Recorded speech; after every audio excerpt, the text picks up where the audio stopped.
Ivory কোস্টের সাথে second ম্যাচে জার্মানির কষ্টে অর্জিত এই জয়টা ভাই জার্মানিকে নাকানি চুবানি খাওয়ায় আসছে। মানে কোনো রকমের চান্স দেয় নাই জার্মানিকে।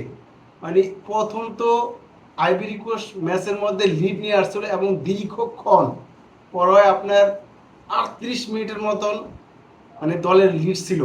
প্রথম অর্ধের 30 মিনিটে আইভরি কোস্টের গোল করেন ফ্র্যাঙ্কো কোসিস। 30 মিনিটে গোল করে আইভরি কোস্টকে এগিয়ে নিয়ে যায়।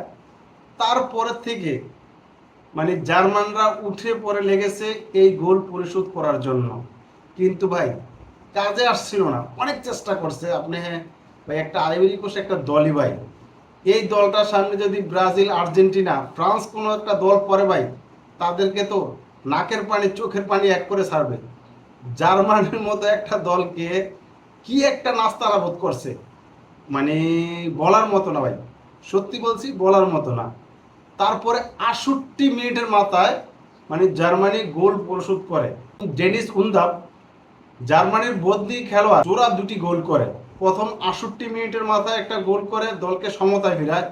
লাস্টের একবারে শেষ অবধি মানে নির্ধারিত 90 মিনিট শেষ, যখন 6 মিনিট এডেড টাইম দিয়েছে, 4 মিনিটের মাথায় উন্দাপ আরেকটা গোল করে।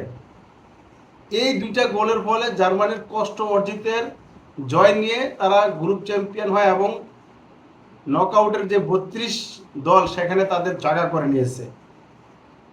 এর আগে জার্মানি কিন্তু ম্যাচের মধ্যে ছিল ভাই, তারা কিন্তু পাস খেলছে, শট করছে, সব দিক দিয়ে এগিয়ে ছিল, কিন্তু মানে আইভরি কোস্ট যে একটা দল, এই দলটা কিন্তু প্রস্তুতি ম্যাচে ফ্রান্সকেও হারাইছিল ভাই। সেই দলের সাথে জার্মানি মানে তাদের জয়টা অর্জন করতে অনেক কষ্ট। যেই জার্মানির প্রথম ম্যাচে 7-1 গোলে কুয়াশাওকে হারায়, আর সেই জার্মানির দ্বিতীয় ম্যাচে আইভরি কোস্টের সাথে জয় করতে মানে অনেক কষ্ট হয়েছে। তবে এটা তাদের 12 বছর পরে তারা মানে দ্বিতীয় স্টেজে গেল। তবে একটা জিনিস হচ্ছে কি, জার্মানি যেবার খেলে প্রথম ম্যাচটি কিন্তু তাদের জানান দেয়, আর যেবার খেলে না তারা প্রথম রাউন্ড থেকে প্রথম ম্যাচে হারে। যেই টানা দুইটা বিশ্বকাপে গ্রুপ স্টেজ থেকে তাদের বিদায় নিতে হয়েছে, তারা কিন্তু প্রথম ম্যাচে হেরেছিল। আর এই বিশ্বকাপে প্রথম ম্যাচে যেভাবে কামব্যাক করেছে, 7-1 ব্যবধানে জিতছে, মানে জানান দিয়েছে। এবং এই টুর্নামেন্টটা তারা দেখবেন ফাইনাল সেমিফাইনাল পর্যন্ত তারা কিন্তু থাকবে, এটা অবলীলায় বলা যায়। জার্মানির মতো একটা দলকে আইভরি কোস্ট যে নাকানি চুবানি খাওয়ালো, সেটা নিয়ে আপনি কি বলবেন ভাই? মাথা নষ্ট করার মতো। জার্মানি ভার্সেস আইভরি কোস্টের ম্যাচের একটু পরিসংখ্যানটা আপনাদের মাঝে তুলে ধরি যে আসলে এই ম্যাচের মধ্যে কারা এগিয়েছিল।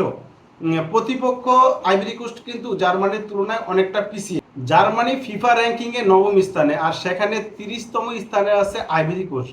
সেই দলের বিপক্ষে জয় পেতে তাদের লাস্ট 90 মিনিট শেষ 6 মিনিট এট টাইমের মধ্যে গোল করে।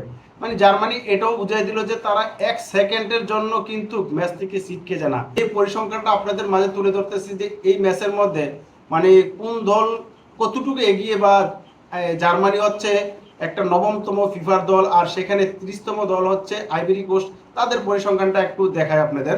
জার্মানি মোট শট করেছে 16টা, তার বিপরীতে আইভরি কোস্ট 9টা। অন টার্গেট শট করেছে 7টা, আর আইভরি কোস্ট করেছে মাত্র 2টা। বল পজিশনে আসেন, বল পজিশনে 55% হচ্ছে জার্মানি, আর 45% হচ্ছে আইভরি কোস্ট। 591 পাস খেলছে জার্মানি, আর 413 পাস খেলছে আইভরি কোস্ট। পাস একুরেটি 90% জার্মানির, 85% আইভরি কোস্ট। এই ম্যাচের মধ্যে জার্মানি ফাউল করছে 5টা, আইভরি কোস্ট 7টা। জার্মানি 8টা কর্নার আদায় করে নিয়েছে, সেই বিপরীতে আইভরি কোস্ট মাত্র 3টা কর্নার আদায় করতে পেরেছে। মানে এই পরিসংখ্যানে দেখলে বোঝা যাচ্ছে যে জার্মানি ঢের আগে, মানে তারপরও তাদের এই ম্যাচটা জয় করার জন্য ভাই হিমশিম খাইতে হয়েছে। আইভরি কোস্ট এমন একটা দল, শক্তিশালী দল, কিন্তু তাদের নাম নাই ডাক নাই, কিন্তু তারা কাজের কাজটা কিন্তু করে। মানে বরাবরের মতো তারা বড় দলের বিপক্ষে কিন্তু ভালো খেলে, কারণ প্রস্তুতি ম্যাচে ফ্রান্সকে হারিয়েছে।